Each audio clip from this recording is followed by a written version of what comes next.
الحمدللہ رب العالمین والصلاة والسلام علی سید الانبیاء والمرسلین اما بعد فاعوذ باللہ من الشیطان الرجیم بسم اللہ الرحمن الرحیم۔ فیضان تجوید کورس میں آپ سب کو خوش آمدید کہتے ہیں۔ امید ہے کہ آپ سب خیر و عافیت سے ہوں گے۔ اللہ پاک آپ کو برکتیں، عزتیں اور رفعتیں عطا فرمائے۔ اللہ پاک آپ سب کو اپنے حفظ و امان میں رکھے، آمین بجاہ النبی الامین۔ فیضان تجوید کورس سبق نمبر 2 کا آغاز کرتے ہیں۔ سبق نمبر 2 قرآن مجید کو تجوید کے ساتھ پڑھنے کی اہمیت کے حوالہ سے ہے۔ اس سبق کو مکمل سماعت کیجیے گا، انشاءاللہ عز و جل ڈھیروں برکتیں نصیب ہوں گی۔ معزز سامعین کرام، قرآن مجید فرقان حمید اللہ عز و جل کی وہ آخری اور مکمل کتاب ہے جسے اللہ تبارک و تعالی نے اپنے پیارے محبوب صلی اللہ علیہ وآلہ وسلم پر نازل فرمایا۔ یہ وہ مقدس کتاب ہے جس نے بھٹکی ہوئی انسانیت کو سیدھے راستے کی طرف رہنمائی فرمائی اور بے شمار منکرین خدا اور رسول عز و جل و صلی اللہ علیہ وآلہ وسلم اسی کلام مجید کی بدولت اسلام قبول کر کے کائنات کے عظیم رہنما بن گئے۔ یہی وہ صحیفہ آسمانی ہے جس کے کروڑوں انسان حفاظ ہیں۔ قرآن مجید ہی وہ کتاب مبین ہے جو ہر قسم کے تغیر و تبدل، تحریف و ترمیم کے بغیر موجود ہے۔ اس کو دیکھنا بھی عبادت، اس کو چھونا بھی عبادت، اور اس قرآن مجید کو پڑھنا بھی عبادت ہے۔ اس پر عمل دونوں جہاں میں سعادت مندی اور کامیابی کا ذریعہ ہے، مگر افسوس آج کا مسلمان اس فانی دنیا میں اپنی دنیاوی ترقی و خوشحالی کے لیے نت نئے علوم اور فنون سیکھنے سکھانے میں تو ہر وقت مصروف عمل نظر آتا ہے، جبکہ رب عز و جل کے نازل کردہ قرآن پاک کو پڑھنے، سیکھنے، سمجھنے اور اس پر عمل کرنے میں کوتاہی اور غفلت کا شکار ہے۔ حالانکہ اس کی تعلیم کی اہمیت سے کس کو انکار ہے؟ معزز سامعین اکرام، کوئی بھی کام کرنا ہو تو اس کام کو کرنے سے پہلے سیکھنا پڑتا ہے۔ اب اسی طرح ڈاکٹر بننا ہے تو ڈاکٹر بننے سے پہلے ظاہر ہے ڈاکٹری کا علم حاصل کرنا پڑے گا۔ انجینئر بننا ہے تو انجینئرنگ کا علم حاصل کرنا پڑے گا۔ کسی نے کوئی بھی عمل کرنا ہے، کوئی بھی کام کرنا ہے، کسی بھی شعبے کو اختیار کرتا ہے تو اس شعبے کو اختیار کرنے سے پہلے اس کے بارے میں مکمل علم حاصل کرے گا۔ لیکن ظاہر ہے ہمارے لیے ہی نازل ہوئے ہے، ہماری ہدایت و رہنمائی کے لیے نازل ہوئے ہے، تو ہم قرآن پاک سے کتنی جو ہے وہ تعلیم حاصل کرتے ہیں، کتنی اس سے رہنمائی حاصل کرتے ہیں، لیکن افسوس کہ اس پر عمل کرنے میں کوتاہی اور غفلت کا شکار ہیں۔ حالانکہ اس کی تعلیم کی اہمیت سے کس کو انکار ہو سکتا ہے؟ معزز سامعین اکرام، قرآن کے 4 حروف کی نسبت سے قرآن مجید کو سیکھنے، سکھانے، پڑھنے، پڑھانے کے فضائل پر مبنی 4 فرامین مصطفیٰ صلی اللہ علیہ وآلہ وسلم سنتے ہیں۔ نمبر 1، نبی رحمت صلی اللہ علیہ وآلہ وسلم کا فرمان علی شان ہے۔ بخاری شریف کتاب فضائل القرآن میں نبی پاک علیہ السلام کا فرمان منقول ہے۔ فرمایا خیرکم من تعلم القرآن وعلمہ، فرمایا تم میں سے بہترین شخص وہ ہے جو قرآن مجید سیکھے اور دوسروں کو سکھائے۔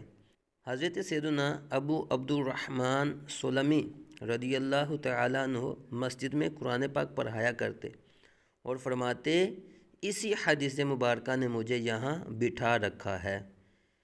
الہی خوب دے دے شوق قرآن کی تلاوت کا، الہی خوب دے دے شوق قرآن کی تلاوت کا، شرف دے گنبد خضرا کے سائے میں شہادت کا۔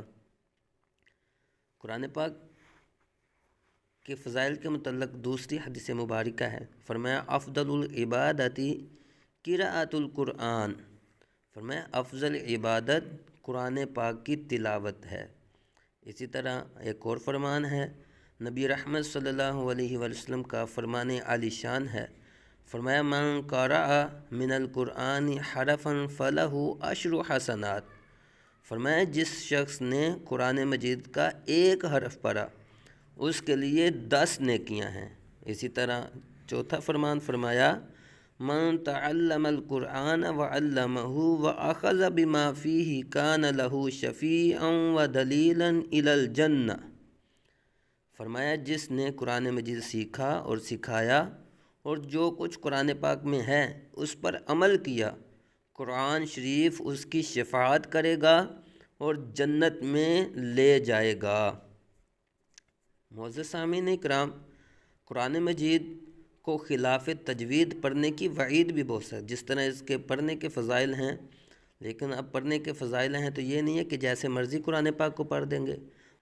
قرآن مجید کو خلاف تجوید یعنی تجوید کے بغیر پڑھنے کی وعید کیا ہے؟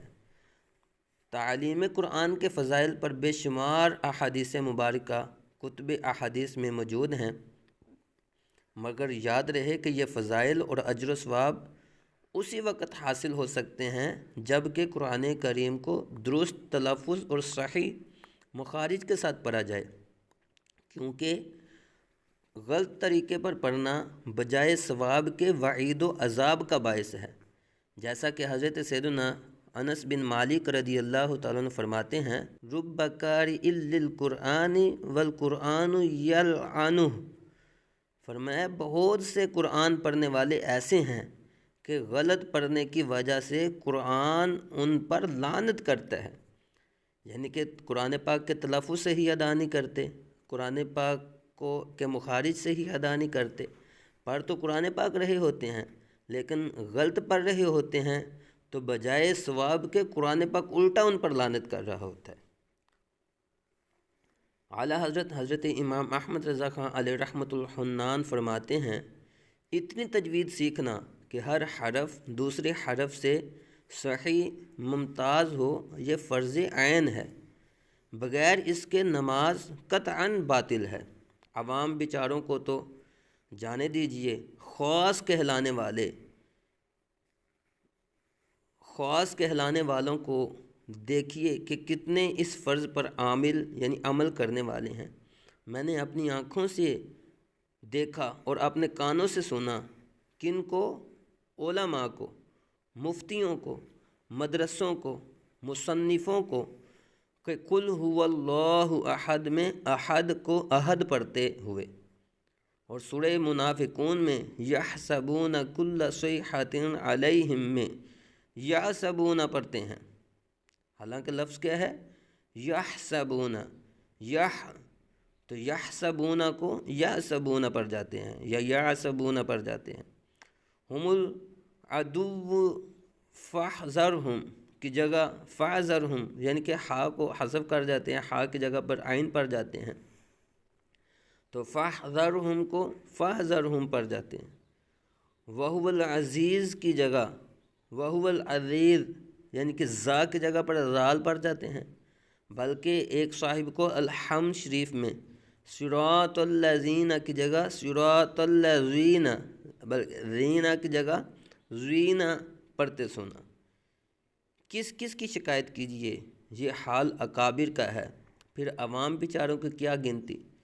اب کیا شریعت ان کی بے پروائیوں کے سبب اپنے احکام منسوخ فرما دے گی؟ نہیں، ان الحکم الا للہ، قرآن مجید میں ہے حکم نہیں مگر اللہ کا۔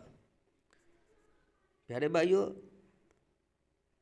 دعوت اسلامی کے اشاعتی ادارے مکتبۃ المدینہ کی مطبوعہ 499 صفحات پر مشتمل کتاب نماز کے احکام میں ہے، جس سے حروف صحیح ادا نہیں ہوتے اس کے لیے تھوڑی دیر مشق کر لینا کافی نہیں، بلکہ لازم ہے کہ انہیں سیکھنے کے لیے رات دن کوشش کرے، اور صحیح پڑھنے والوں کے پیچھے نماز پڑھ سکتا ہے تو فرض ہے کہ نماز اس کے پیچھے پڑھے، یا وہ آیتیں پڑھے جن کے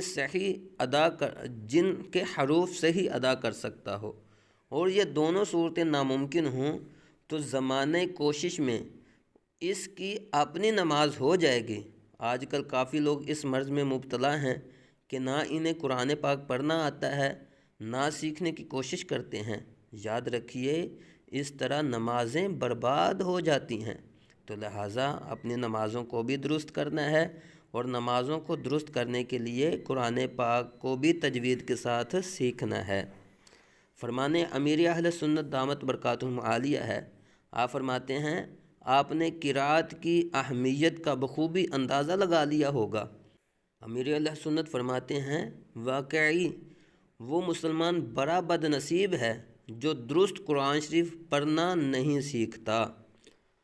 15ویں صدی کی عظیم علمی روحانی شخصیت عاشق اعلیٰ حضرت شیخ طریقت امیر اہل سنت بانی دعوت اسلامی حضرت علامہ مولانا محمد الیاس الطوار قادری دامت برکاتہم عالیہ نے اس پرفتن دور میں نیکیاں کرنے اور گناہوں سے بچنے کے طریقوں پر مشتمل شریعت و طریقت کا جامع مجموعہ مدنی انعامات کا رسالہ بصورت سوالات عطا فرمایا ہے۔ آپ کے عطا کردہ 72 مدنی انعامات، جن کو اب نیک اعمال کہا جاتا ہے، 72 نیک اعمال کے مدنی انعامات نمبر 64 اور 70 کی روشنی میں اپنا محاسبہ فرما لیجئے۔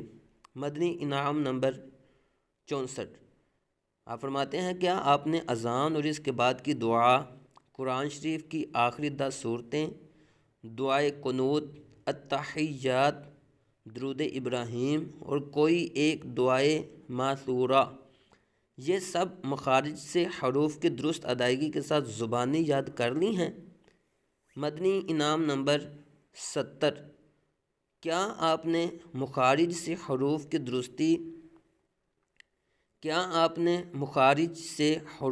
درست ادائیگی کے ساتھ کم از کم ایک بار قرآن ناظرہ ختم کر لیا ہے اور اسے اس سال دہرایا ہے؟ تو یہ مدنی انعامات ہیں، تو ان کو بھی جو ہے وہ دیکھنا ہوتا ہے۔ جی، اس سبق نمبر 2 کے سوالات۔ پہلا سوال ہے قرآن مجید کی فضیلت پر احادیث مبارکہ ترجمہ بیان کیجیے۔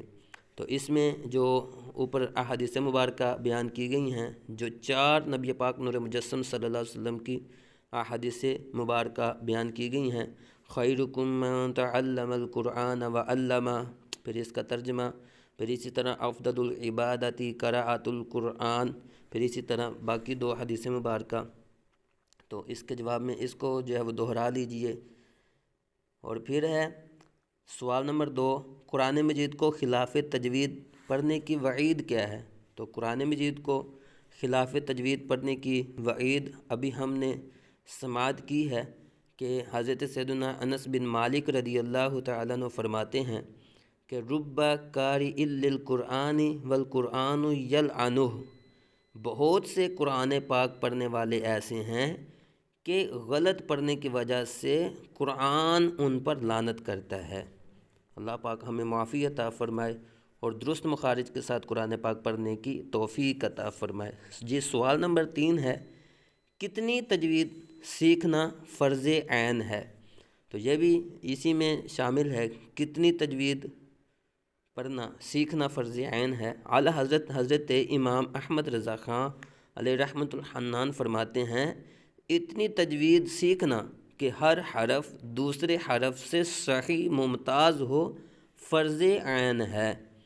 اسی طرح چوتھا سوال ہے کہ جس سے حروف صحیح ادا نہ ہوتے ہوں وہ کیا کرے؟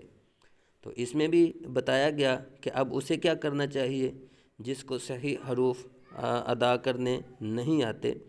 تو یہ اس میں فرمایا جس سے حروف صحیح ادا نہیں ہوتے اس کے لیے تھوڑی دیر مشق کر لینا کافی نہیں، بلکہ لازم ہے کہ انہیں سیکھنے کے لیے رات دن کوشش کرے، اور صحیح پڑھنے والوں کے پیچھے نماز پڑھ سکتا ہے تو فرض ہے کہ نماز اس کے پیچھے پڑھے، یا وہ آیتیں پڑھے جن کے حروف صحیح ادا کر سکتا ہو، اور یہ دونوں صورتیں ناممکن ہوں تو زمانہ کوشش میں اس کی اپنی نماز ہو جائے گی۔ تو یہ چوتھے سوال کا جواب ہے۔ اللہ پاک کے بارگاہ اقدس میں دعا ہے کہ اللہ پاک ہم سب کو صحیح معنوں میں قرآن پاک کو پڑھنے کی، اس کو سمجھنے کی، اس پر عمل کرنے کی توفیق عطا فرمائے۔ آمین بجاہ النبی الامین صلی اللہ علیہ وآلہ وسلم۔